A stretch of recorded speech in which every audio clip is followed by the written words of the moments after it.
Okay. Chapter 2, guys, is about how to organize and summarize data. We're going to learn how to organize and summarize data. I'm going to start with this example. I don't like, to do things in an abstract way. I like, just to do it right away in an example so you have a feel of it. And then I can go back and write definitions if I want. We have the March utility bills in dollars of 30 homeowners are listed below. Okay. Imagine this, guys, was 500 homeowners, and they are listed, just all over the table. How much do they pay in a month? And then I give you this data, 500, bills. The data are listed just like that. That fills up probably half of the page. And start asking you questions about the data. It will be very difficult to answer because your data is not organized, guys. If I ask you, for example, how many homeowners pay less than $40, just for gas bill, you would have to go over the 500 values that I've given you to figure out how many are less than 500. So it will take a lot of time. It will not be appealing to the eyes just to look at data that's not nicely organized. And that's why you're going to learn, guys, how to organize data in tables. For example, your class schedule is organized in a table format. There is what we call histograms. We're going to learn how to organize data in histograms, bar graphs, pie graphs. You will not be asked to draw pie graphs or bar graphs. It's just be able to read it. That's all I'm asking you to learn. But what's very important to us in this section, guys, to learn how to construct the frequency distribution tables for data sets. So we have this data set. We have 30 homeowners. One homeowner pay $44 a month, another pay 38, etc. And we are being asked to construct a table. And he says 6 classes. 6 classes means, guys, he wants 6 rows for the table in here. He wants us to do a table with 6 rows, and in order to organize, the data that we have. And I'm going to show you a way to construct this table. Before I do that, can you guys tell me what would be the lowest bill value here? What's the lowest amount?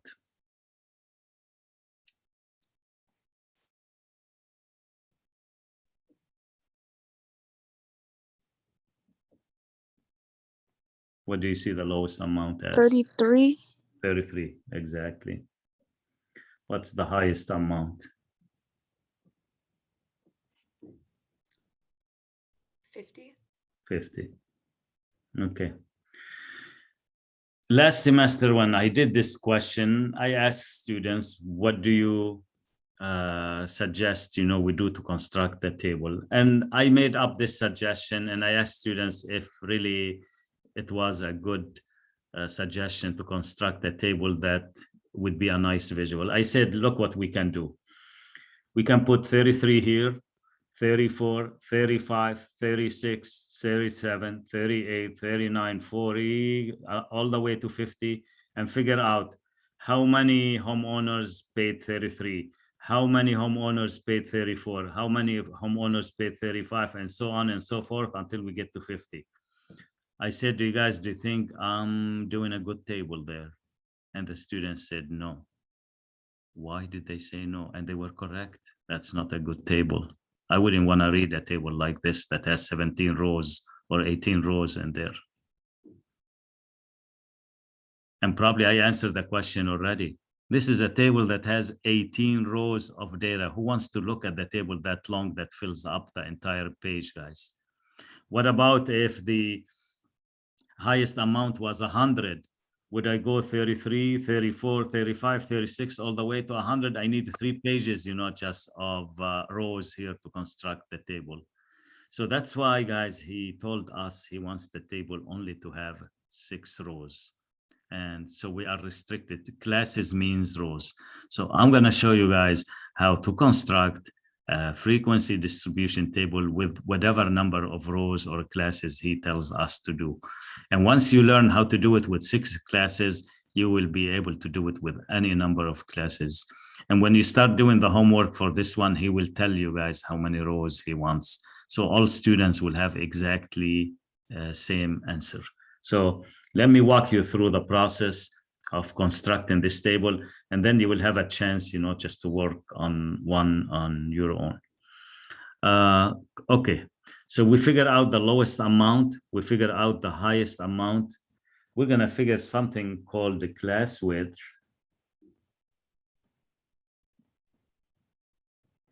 which is gonna be the highest amount or value minus lowest divided by number of classes. So which is, and I'll tell you why I'm using this value in a second. The highest is 50, guys, minus 33, if you agree with me, divided by the number of classes. He says 6, which is 17 divided by 6. And what is 17 divided by 6? Can a student divide that for us? What would that be?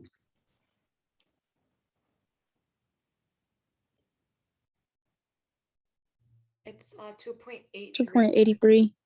All right, excellent. All right, here's what I'd like you to do before we continue. I would like you to round this number up.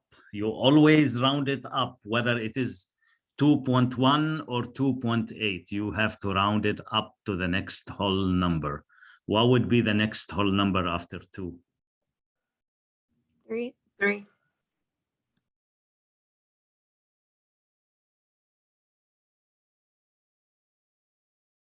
Very good. So even if this was 2.1, guys, you round it up to the next whole number, which is 3. Once you figure this out, guys, I'm going to show you how easy it is to construct the table. Watch. You come to the first row and you put the lowest number, which is 33. And you start adding 3 this way. So if you add a 3 here, what would that be, guys? 30 what? 6. And then add a 3. 39. And add a 3. 42. 45. 48. So we're going to go from 33 to what? Who can make a good guess here what the number should be here? Remember, this one is 36. 35. Exactly. It's the one right before. And start adding 3 this way as well, guys. And don't worry, you're going to see your 50 here.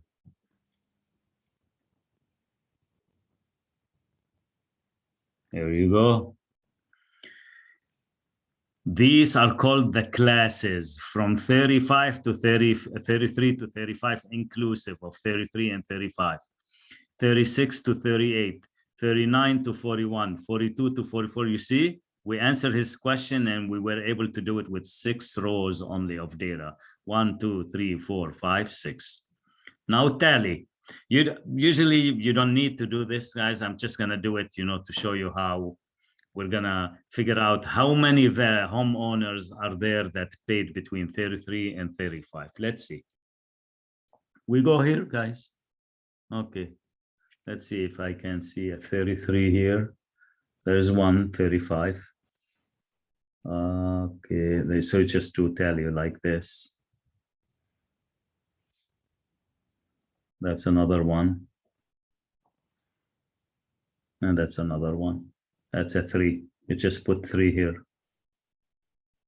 This you don't need. You're going to see probably later online that he doesn't use this, but just to help you out, guys. 36 to 38, guys. Can you help me out? So that's a 38 one. 36, 36, that's 2. 38, 4. 37, 5, 36, 6. So you just 1, 2, 3, 4. That's the 5 right here, and that's the 6. 39 to 41. Okay, 39 to 41, guys. 1,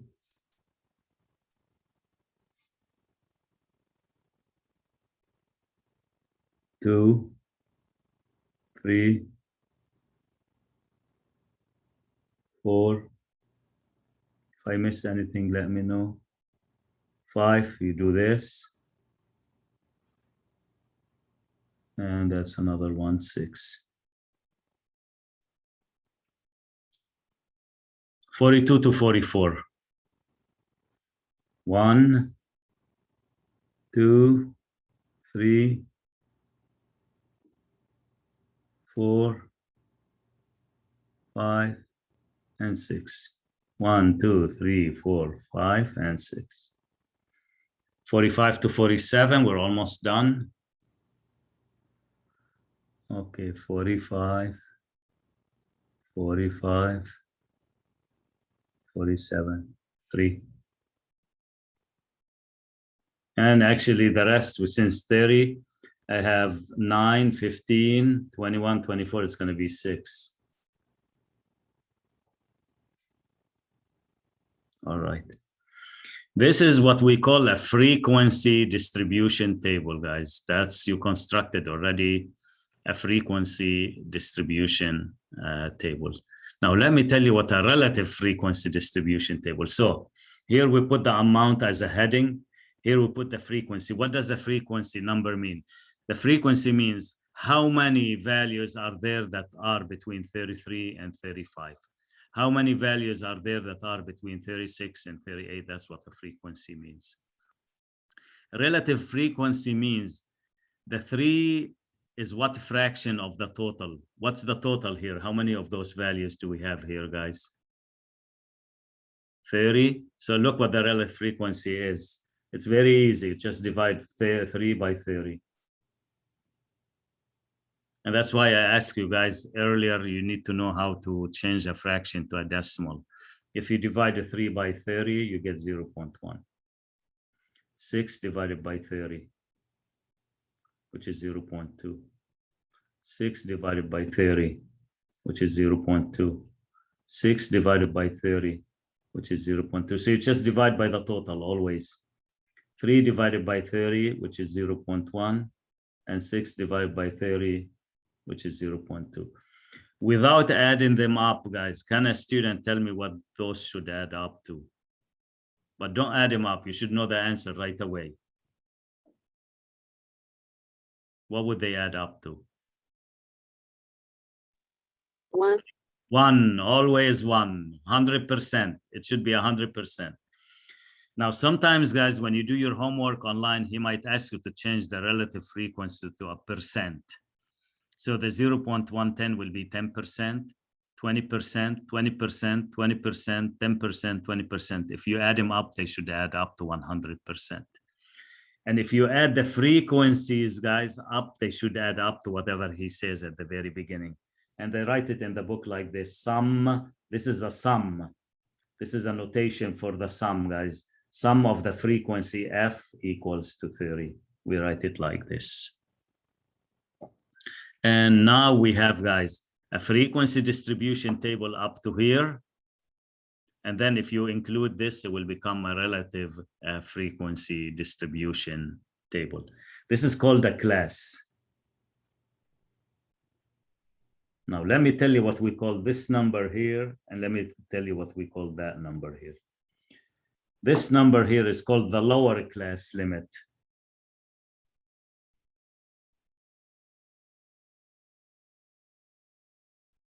Any guess, what do you think I'm going to call this one? If this is lower, what would that be? High. High or upper? They call it upper.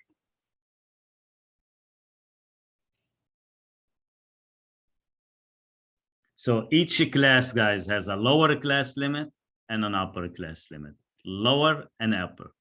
And this class width, guys, that you got the 3, you don't add it this way, you add it that way, vertically. You just go vertical, not horizontal. You start with the lowest value, unless if he says otherwise, and then you add it. Then when you got to here, just look at the 36. What should be right before 36? You put 35 and add a 3, add a 3, add a 3, add a 3. You get what we call the frequency distribution table. Okay, so that's what a frequency distribution table is. Okay, let's do another example just to give you a feel of it.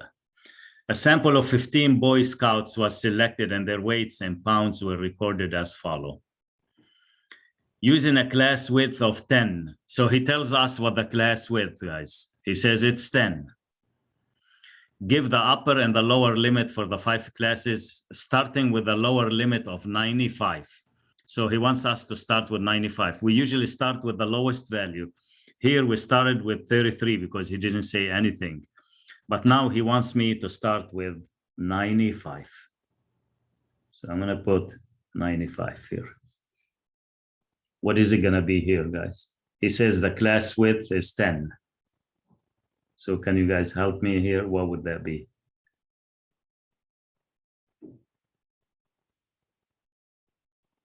$115. No, 115. 105. Yeah. If you add 10, will be 105. And then what? 115. And then what? 125. And then 135. Can you guys tell me what that number should be now? 108. No, that's 105. 104. 104. It's one before that, 104. And then add 10, guys. 114, 124, 134, and 144. Now, again, you might ask me, why didn't you start with 97 just like you did before? He says start with 95. If he didn't say anything, you start with 97. So it would have been 97, 107, 117, etc. But it says start with 95. Okay, frequency, guys. Let's figure out how many values are there between 95 and 104. I got 1, 2. And correct me if I make a mistake, guys, here. So I'm close to the screen. Sometimes I don't see things clearly. 105 to 114. That's 108. That's 1, 2, 106, and 3 of them. 115 to 124 inclusive. So we got 120, 124, 117. That's 3, 4, 5.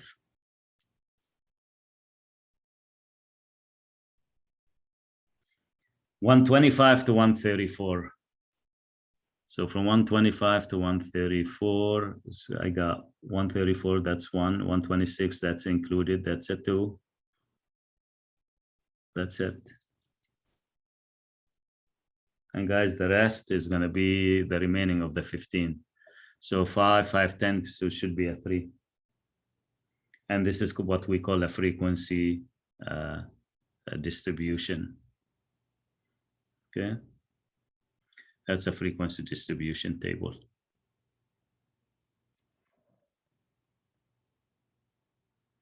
Help me with this one. Is it 125 to 134? There's 3 of them. 3 of them? Yeah. Okay, let's count again. 125 to 134. That's a 1. That's a 2. Then the 130. Oh, you're right. So that's a 3. Then this will become a 2. You're right. Thank you. All right, 3. That's an easy one. For the data below, construct a relative frequency distribution. So that's the amount. That's the frequency. he wants us to add a new column and call it relative frequency.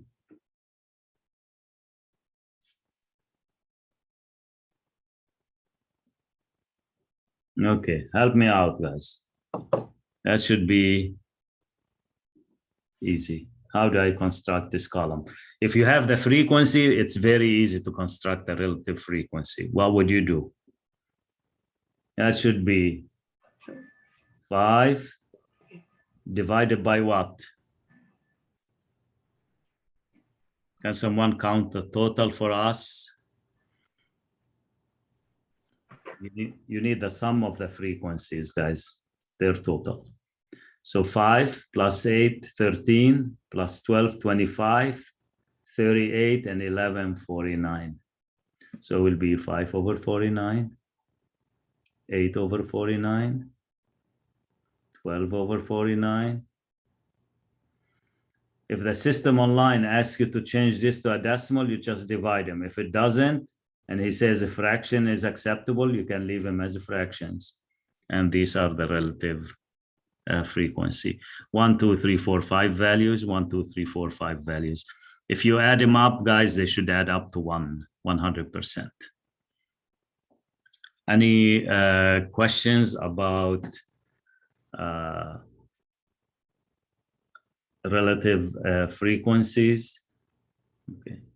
So in summary, guys, I'm just gonna put those summaries and give you a break right after this. The class width, it's maximum value.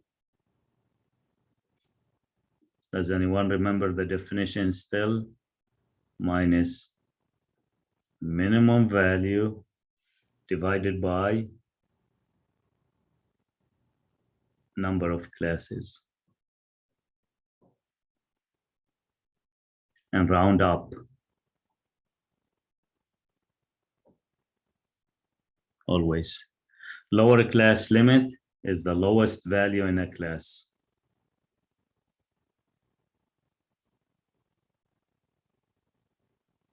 Upper class limit is the highest value in a class. A class is a range of values from to. For example, 95 to 104 is a class, so it's a range of values, interval of values. Interval means range of values, starting with a lower value and ending with the higher value.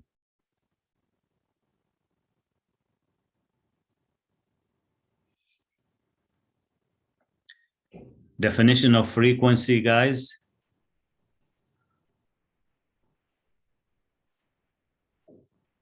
How often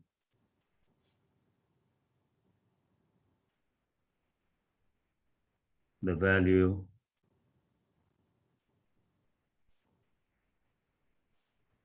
in a class occur. So a frequency just count how many values are there between 95 and 104, how many values are there between 105 and 114, and so on and so forth. So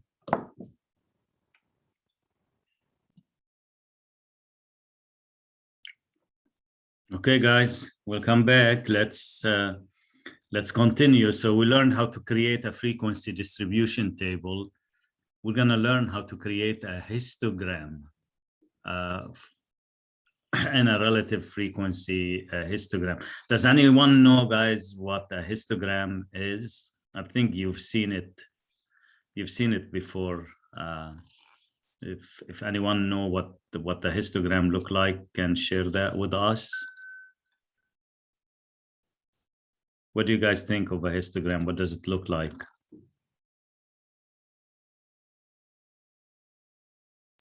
Doesn't it have a curve? What is it? Doesn't it have a curve? No, it does have bars, columns, and they are connected columns. So it's just like a bar graphs, but the columns are connected. There is no space in between them. And I'm going to show it to you right now. For the data below, construct a frequency histogram and a relative frequency histogram. And mainly, guys, you just need to be able, I mean, online, when you do your homework, you're not going to be asked to construct a histogram from scratch. You're going to be given, you know, something like this, and you'll be given 4 or 5 histograms, and you pick the right one from them. But once you learn how to construct one, you'll be able to tell which one is the correct histogram. So let me show you how to do that.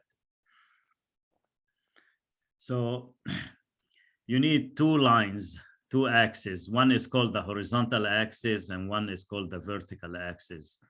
The horizontal axis represent the class, which is called the weight here. So I'm going to just call it weight. And the second one, the vertical one, represents the frequency. So I'm just going to put frequency here.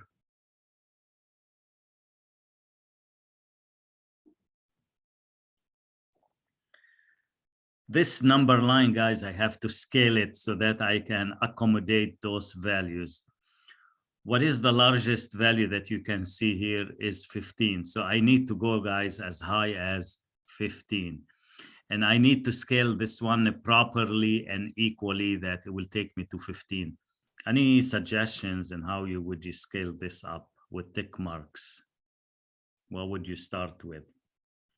If I start with 1, guys, 2, 3, it's going to take me a lot, you know, just to get to 15. So look what I'm going to do. This is 0 right there. The first number is 0. So you just go 3 here. And the same distance to a 6, a 9, a 12, and then a 15.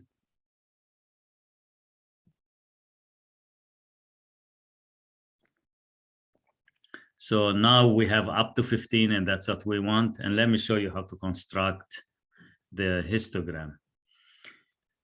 For weights between 134 and 139, the frequency is 6. So we can do this. Let me use a pencil. Start anywhere you want, guys, and you have to go as high as 6.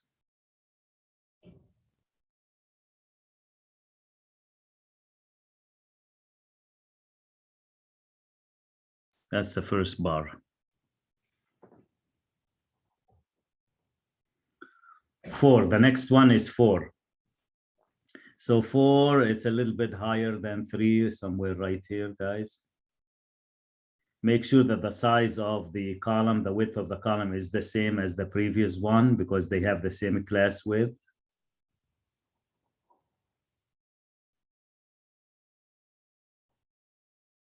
Then the next one is 11. 11 is a little bit below 12. So it will be somewhere here.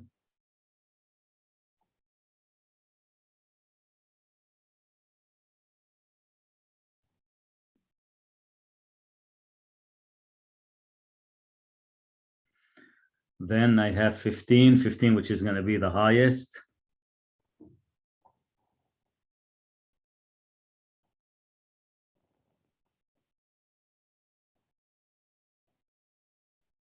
And finally, 8. 8 is just a little bit below 9, right here.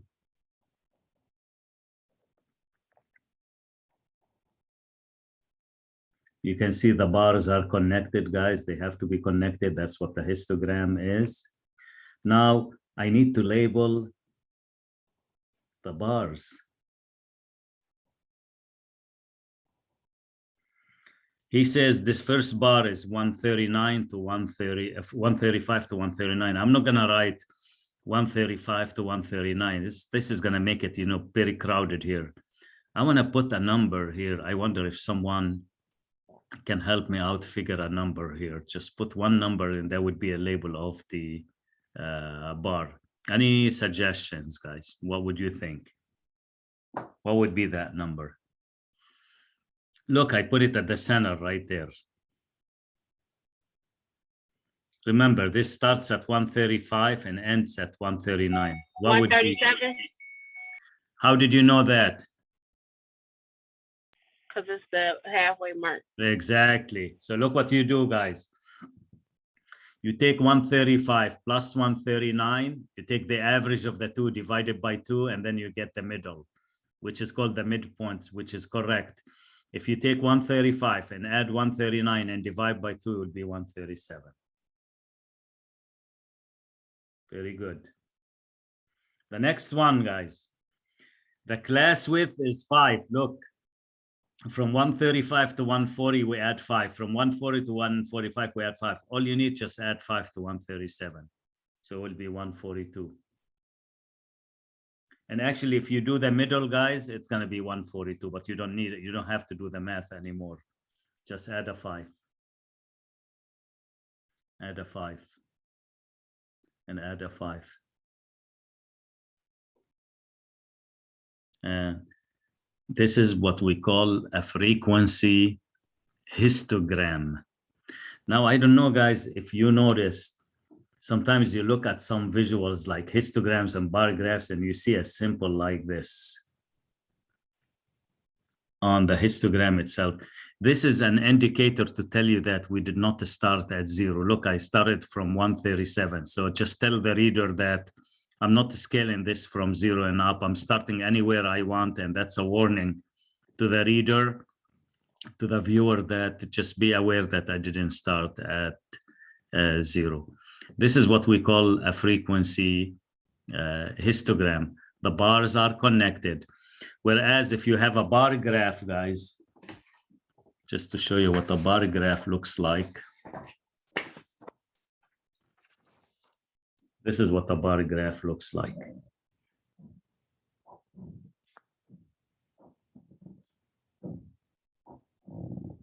Just like a histogram, but the bars are not connected. That's what a bar graph is. Well, what we are interested in is histogram, a frequency histogram. Now, what about if he asks you to do a relative frequency histogram, not just a frequency histogram? What you do, guys, you just take the total here, 6, 4, and 11. That's 10 and 11, 21, and 15, 36, and 8, 44, and divide each one by 44, by 44, by 44, by 44, and then you have what we call a relative frequency histogram. So a frequency histogram, relative frequency histogram is pretty much the same thing. And again, to label the horizontal line, guys, you take the middle of each class. You take 139 plus 135 and then divide by 2. 140 plus 144 and divide by 2. You get 142 and so on and so forth. Based on what we have done so far, guys, can you answer 5? What's the difference between a bar chart and a histogram? I already touched on the answer, but can you tell me which one is going to be? A, B, C, or D? Is it C? Yep. The bars on a bar chart do not touch, while the bars of a histogram do touch. That is correct. All right. Let's do 6. We'll give you some more, another one. And I want to add here, construct a histogram and a frequency polygon. So it's a new graph, but we're going to do a histogram one more time together. Okay, guys. The first task is to scale this one so that it will accommodate for the largest number, which is 13. So look what I'm going to do, guys.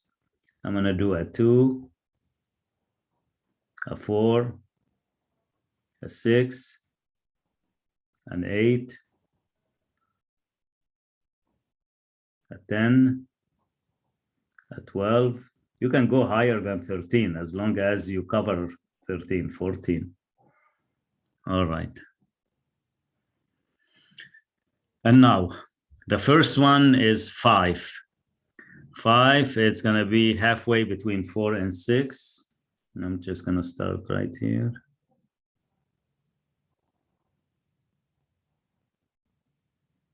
That's the 5. The next one is 8, guys. And again, guys, you will not have to do anything. When you do your homework online, you don't have to do this by hand, but you must be able to select the correct graph, just to answer the question. 12, just take me right here.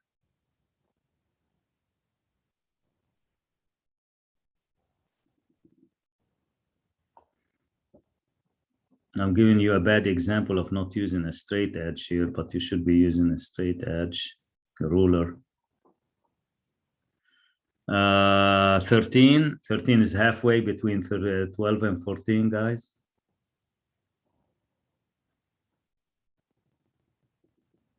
There you go. I like to shade it. You don't have to shade this one. And 11 is halfway between 10 and 12. See, it's not difficult to construct a histogram. Okay, now you're gonna help me out, guys. I need a student to tell me what's gonna go in here. The center points. What would be the starting value here? 51. Exactly, 51. And what's the class width, guys? It's a 3 from 50 to 53. This is how you really figure out the class width. The class width is the difference between 2 consecutive lower class limits or 2 consecutive upper class limits. So you do it this way. Never that way, guys. If you do 52 minus 50, it will give you 2. Actually, the class width is from 50 to 53, which is 3. So you guys agree with me that this is going to be a 54. And that's going to be a 57. That's going to be a 60. And that's going to be 63. This is called the height.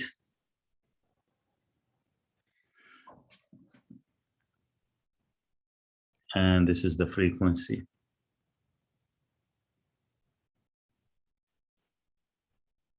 All right. And we have what we call a frequency histogram. And to tell the reader that you did not start at 0 this way, you just put that symbol there, that the line was broken. We didn't start at 0. And now we have what we call a frequency histogram.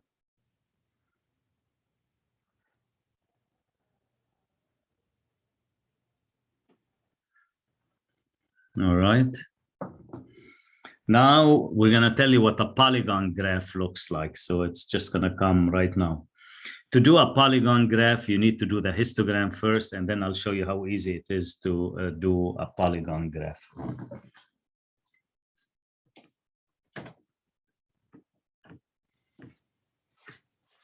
Watch, guys, how we do a polygon graph.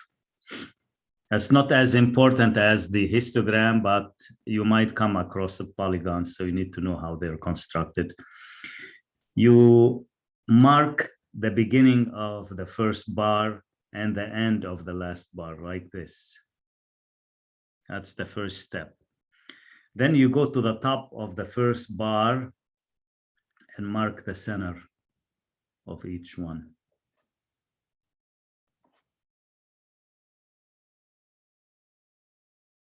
That's the center. And then polygon, guys, means poly means many and gon means lines. So it's many lines connected together. So look how it's going to begin. You connect the first 2 dots, the second 2, the next 2, the next 2, the next 2. And then before the last one, you just drop it to the last one. And now the one that you see in red, it's called a polygon graph.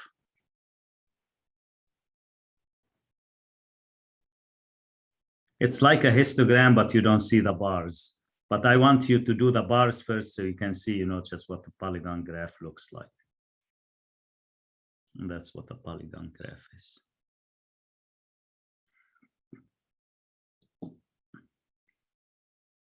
Any questions, guys, about polygon graphs? And again, if he asks you, he wants, instead of a frequency histogram, a relative frequency histogram, you just need to change the scaling here. And the easiest way to do, guys, is just leave everything the same, add the total, 13 and 12, 25, 49, just divide 2 by 49, 4 by 49, 6 by 49, and then you have what we call relative frequency here, not frequency. But they will turn out to be exact same graph. It doesn't change anything. All right. So this is what histogram, and this is called the midpoint. So it's just want to know how we got 51. It's 50 plus 52 divided by 2, which is 51, and it's called the midpoint of a class.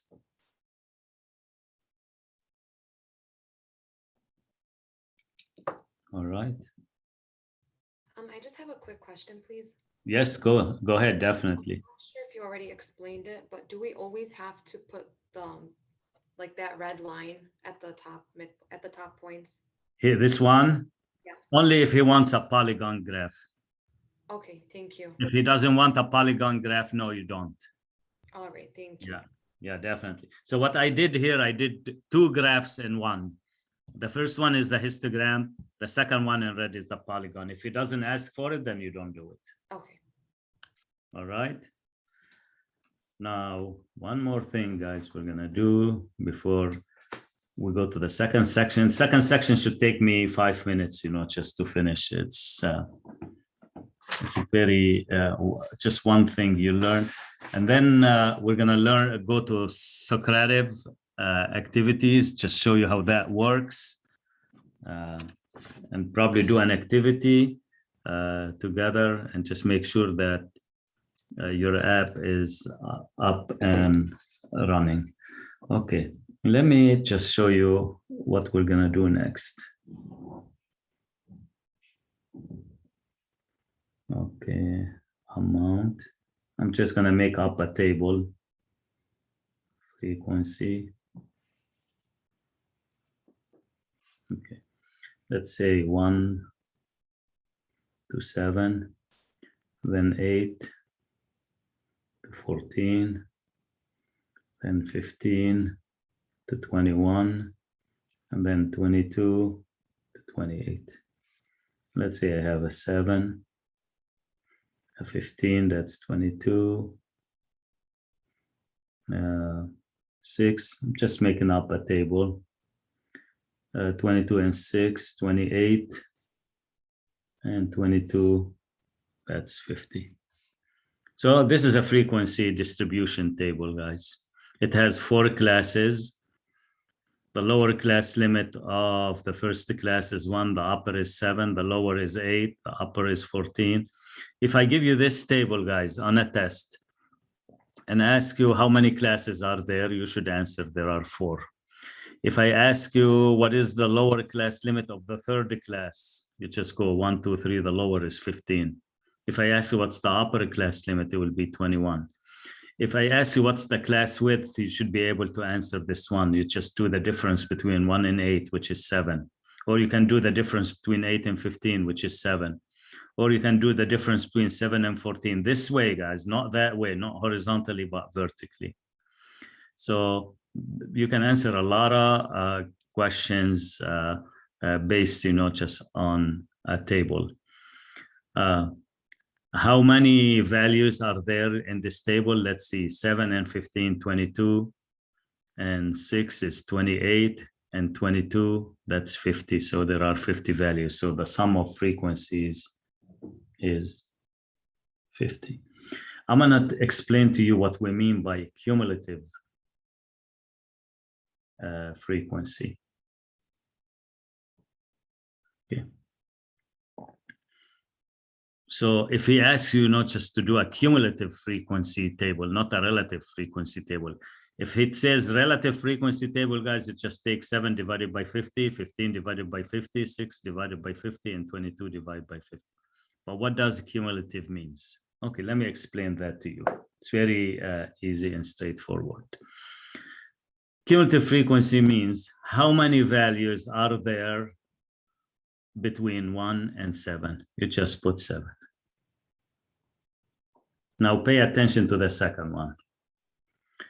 Here, it means how many values are there between 8, 4, and 14 and the ones before 1 and 7. So how many values are there that are below 14 and below? So including everything that came already. Can someone answer this question here? What would that be?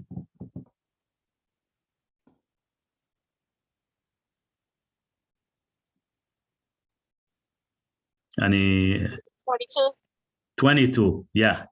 15 and 7. So you just add, because cumulative means how many values are there in this class and the one below it. So that will be 22. Who can answer this question now? How many values are there in this class and the ones that came before? So it's going to be 6, 15, and 7, which is all together. It's going to be what, guys? 28. The last one, you guys should know it by heart without doing any math. It's going to be everything. How many values are there in this class and all the other classes that came before this class? So it's going to be the 22 plus the 6 plus the 15 plus the 7, which is going to be the total, guys, which is 50. So cumulative frequency tends to go up. Starts with this 7, then you add 7 and 15, 22. Then you add 7 and 15 and 6, 28. And then you add 7 and 15 and 6 and 22. That's 50. That's what we call a cumulative frequency. And if you try to graph it, guys, it's just going to look like this because it's going up always. Look, 7 goes up to 22, goes up to 28, goes up to 50. That's what we mean by cumulative frequency. Now the next section, which is very, very easy one, we're going to learn how to do a stem and leaf plot. I don't know if you heard of this graph, but I'm going to show you how to construct such a graph. Stem and leaf plot. The Marsh utility bills and dollars of 30 homeowners are listed below. Construct a stem and leaf plot for the data. And actually, I'm just going to do it of 20 homeowners. I'm going to remove 10.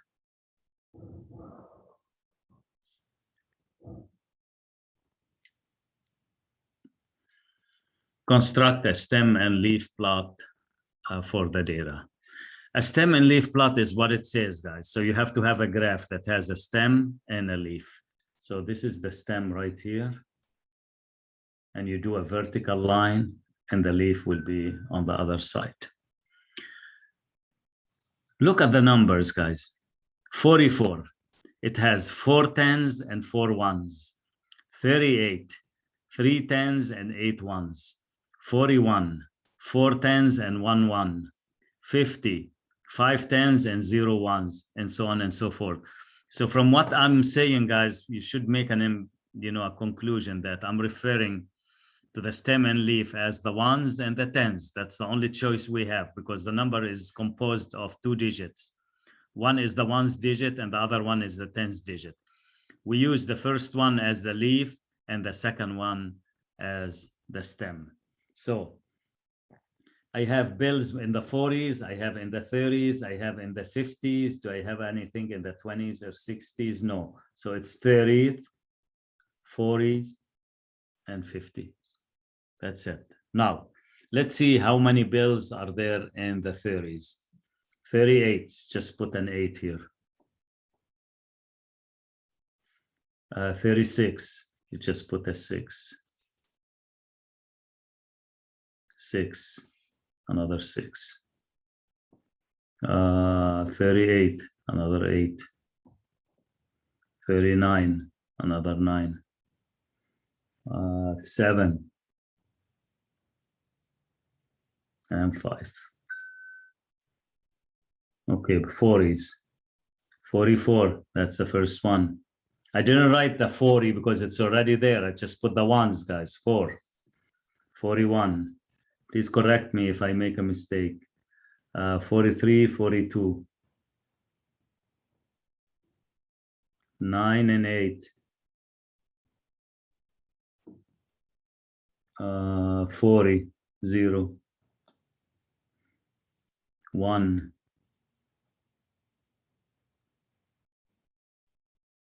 3, and then I have 5 and 5.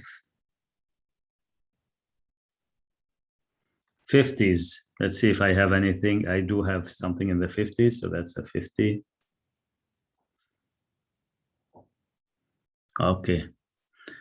We have what we call a stem and leaf plot, but to make this complete, guys, for a reader who knows no statistics, have no idea of what a stem and leaf plot, you have to give a reader a hint and how to read this graph. What would the hint be, guys? Can you help me out?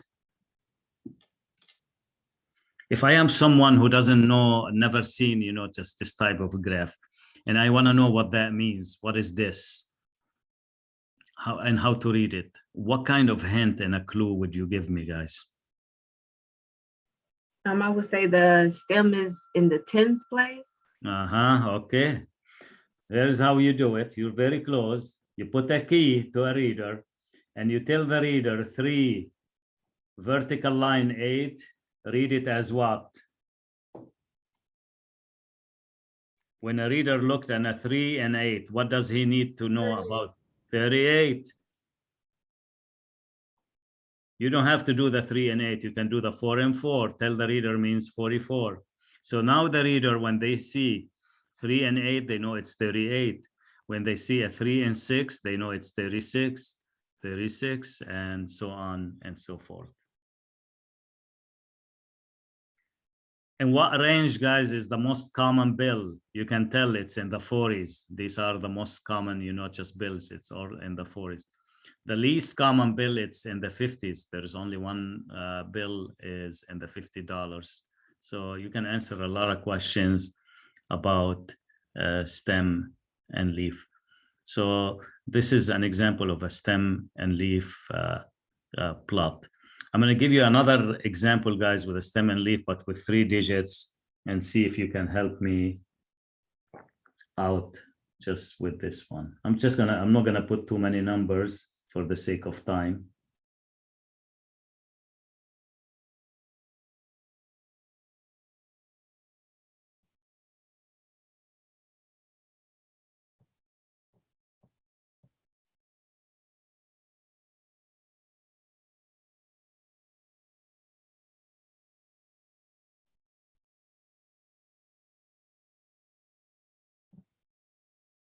Okay, we need to construct a stem and leaf plot. There you go, guys. What do you suggest I put in the stem, and what do you suggest I put in the leaf? It's a 3-digit number now. 10, 11, 12. Exactly. So you're going to put the 10s and the 100s. Very good. And now 10, 107.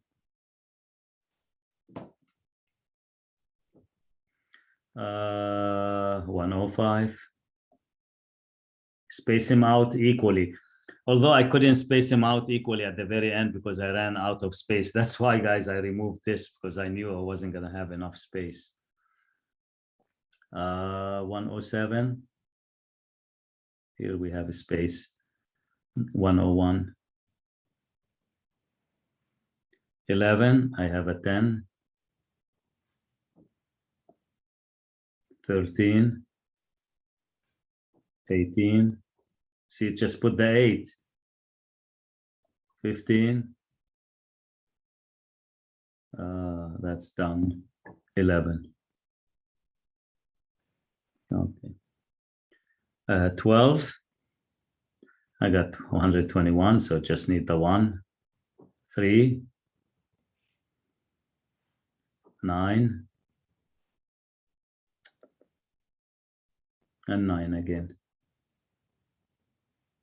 Now you guys, you can sort this. You can put the 0 and then the 1, then the 3, 8, 5. That's called ordered stem and leaf plot. But if it doesn't say order the numbers in order, in ascending order, you don't have to.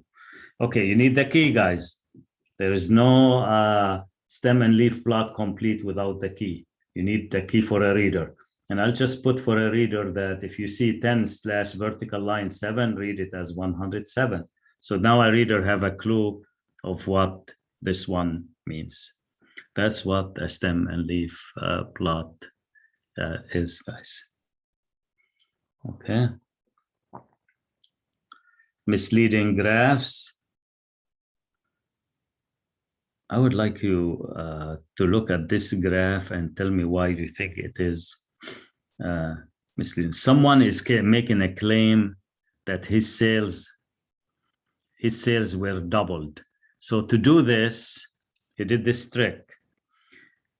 That's what his sales were before, and says they doubled. So he doubled the length and he doubled the width, and he has this, and he's trying to tell us that his sales were doubled. Does it look like from the graph that the sales were doubled? It looks like the sales not doubled. There are a lot more than double. Look, he had 1, 2, 3, 4. If they were doubled, they should go up to 8. But look what we have here. 1, 2, 3, 4, 5, 6, 7, 8, 9, 10, 11, 12, 13, 14, 15, 16. So what is it that this person did wrong, you know, just in trying, you know, just to convey his message? Can you read A, B, C, D and tell me why do you think this graph is misleading? Is it A? The length of the side has doubled, but the area has been multiplied by 4. Exactly. Yeah, that's he should have multiplied the area by 2. It can't be by because he says double. Double means twice as much. And you come to this person and tell him, well, you're misleading us. I'll tell you, no, I doubled the length and the width. Well, you cannot double both. You can double only one of them, but not both. And this is how statistics, you know, just guys can be misleading sometimes. I'm going to show you this graph, guys. I'm just going to do it and tell me, and you see this a lot. Tell me why, what do you think is misleading about this graph? Watch this.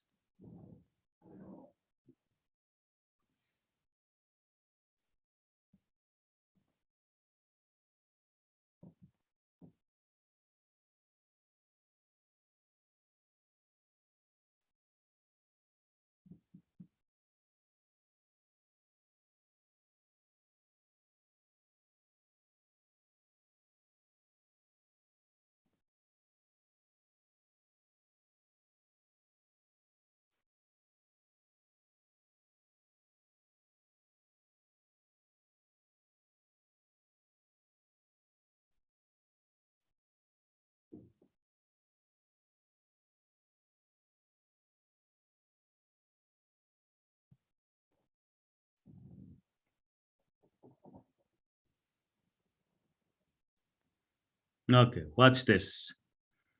A salesperson is trying to impress his boss, and he's shown him a graph of his sales compared from last year to this year. Last year, he had sales of 110,000. And this year, he had sales of 120,000. And he's showing this graph to his boss. What do you think the boss, when he looks at the graph without paying close attention, what kind of impression the boss is going to make, you know, about the sales? That they're going up? By how much? Don't look here. If you look at this graph, guys, what do you think happened between that? They doubled. Do you guys agree with me that it looks like they doubled? Look, this is that much. It's twice as much. So the boss is going to be thinking, if this guy was selling $100,000 worth of goods, this year is making $200,000 worth of goods. Wow, that's a lot. But look how misleading the graph is. The salesperson wasn't lying. He couldn't lie, you know, just about his sales figures. But look how he constructed the graph. Look. This is 110,000. And what is this, guys? 120,000. It appears to you that the sales were doubled, but actually they didn't double it. They only increased from 110 to what? 120, only by $10,000. But why did the graph turn out to be misleading, guys? Can you tell me why? Look at this. The answer is right here.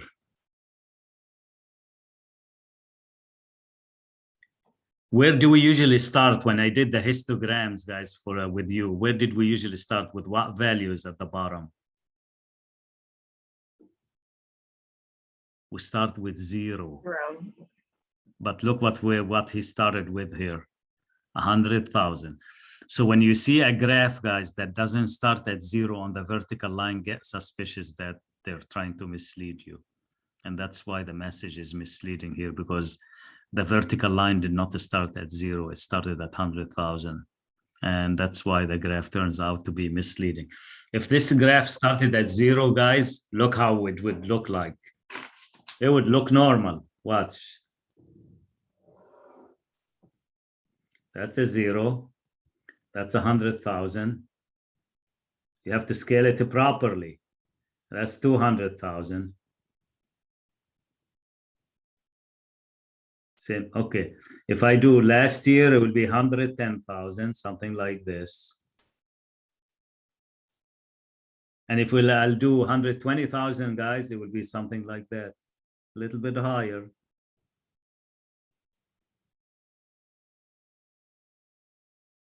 This reflects on the situation. Yeah, the sales went up, but they didn't double. They didn't go from 110,000 to 220,000. That's not true. But the impression that you make in this graph that they double, which is not true. So statistics will be misleading, guys, if the graph doesn't start at 0 on the vertical line. Just keep that in mind.